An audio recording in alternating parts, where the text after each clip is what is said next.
Hi dear students, it's so good to have you back.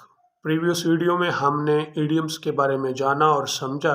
आज हम idioms पढ़ेंगे। हमारा पहला idiom a live wire। A live wire science and technology से आया है और लोगों के कैरेक्टर के बारे में इस्तेमाल होता है। कौन सा कैरेक्टर, यानी वो शख्स जो फुर्तीला, चाक चौबंद और तेज हो, उसके लिए हम a live wire इस्तेमाल करते हैं। A live wire means a person who is lively and full of energy। अब हम इसका एक सेंटेंस बनाते हैं, लेकिन याद रहे कि आपने जब भी किसी इडियम को एक सेंटेंस में इस्तेमाल करना है तो आपने इसको इस तरह से इस्तेमाल करना है कि उसका मफहूम सही अदा हो। जब आपने इसको एग्ज़ाम में या पेपर पर लिखना है तो पहले लाइन पर आपने इसकी हेडिंग दी, तो अगली लाइन से आप इसका सेंटेंस लिखना शुरू करेंगे जिसमें आपने इसको इस्तेमाल किया हो। मानी या मफहूम उर्दू ना इंग्लिश में लिखना है। दिलचस्प बात यह है कि आप इडियम से भी साइंस सब्जेक्ट की तरह पूरे मार्क्स ले सकते हैं, लेकिन शर्त यह है कि आपका सेंटेंस दुरुस्त होना चाहिए। स्पेलिंग मिस्टेक ना ग्रामर मिस्टेक हो और इडियम को आपने एग्जैक्ट सेंस में इस्तेमाल किया हो, तो तब आपके पूरे मार्क्स आएंगे। चलें अब हम अ लाइव वायर को सेंटेंस में इस्तेमाल करते हैं। She is a real live wire because she brightens up any gathering. अच्छा, अ लाइव वायर जो है रियल सेंस में भी इस्तेमाल होता है।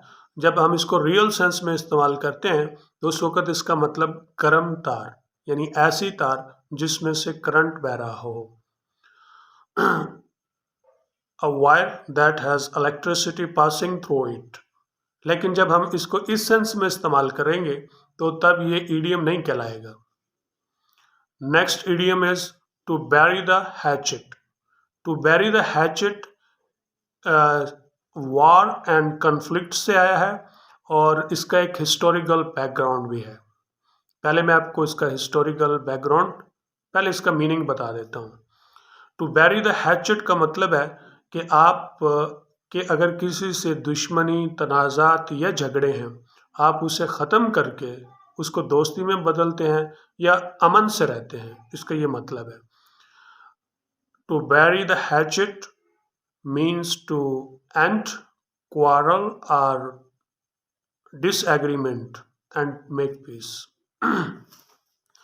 to bury hatchet की जगह पर आप ये भी कह सकते हैं कि to bury your differences। अब मैं इसका हिस्टोरिकल बैकग्राउंड यानी तारीखी पस मंज़र बताता हूँ। वो ये है कि ये नेटिव अमेरिकन्स की लोक दास्तान से आया है। तो कहा जाता है कि सदियों कबल नेटिव अमेरिकन्स के जो ट्राइब्स थे वो आपस में सालों से जंग लड़ते आ रहे थे। फिर उनमें दो चीफ्स आए, दो सरदार आए और मुस्बत सोच के मालिक होंगे। उन्होंने आपस में यानी मुज़ाकरात किए और इस नतीजे पर पहुँचे कि उन्हें ये लड़ाई झगड़ा ख़त्म कर देना चाहिए और अमन से रहना चाहिए। तो उन्होंने इसके साथ साथ 5 कबीलों को भी मनवा लिया और फिर लोगों का यानी कि इकट्ठ हुआ और वहाँ पर उन्होंने इस बात का अहद किया कि अब वो आपस में नहीं लड़ेंगे और अमन से रहेंगे। तो एक जो सरदार था वो उठा और उसने ज़मीन खोदकर अपना जो कुल्हाड़ा यानी हैचेट मीन कुल्हाड़ा, वो कुल्हाड़ा ज़मीन में दफन कर दिया और उसने अलामती तौर पर ऐलान कर दिया कि अब से जंग बंद, मोहब्बत और अमन।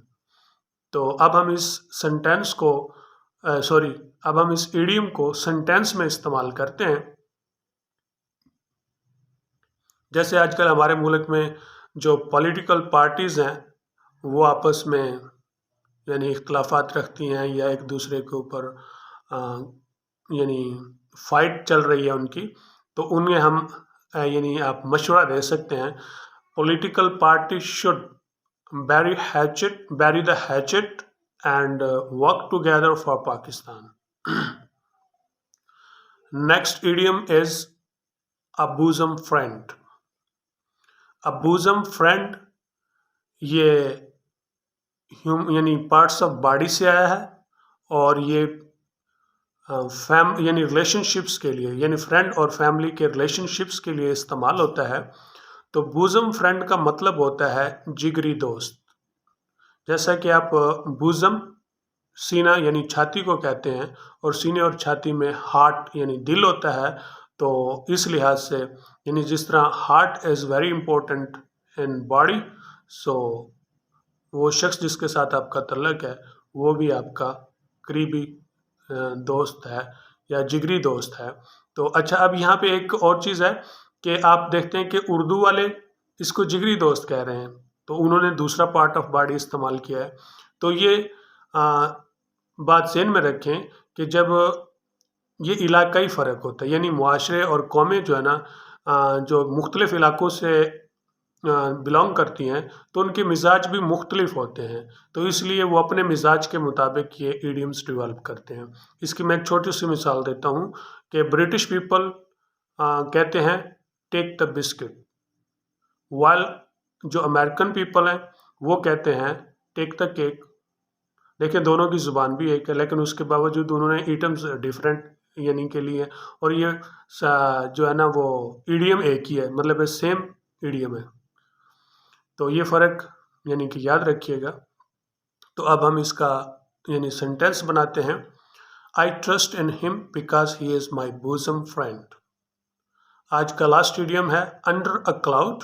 अंडर अ क्लाउड का मतलब होता है बाय से रुसवाई। ये वेदर से इडियम आया है, और ये भी यानी लोगों के बिहेवियर के लिए इस्तेमाल होता है। तो under a cloud mean by से रुसवाई। If someone is under cloud, other people think that they have done something wrong, and they do not trust in them.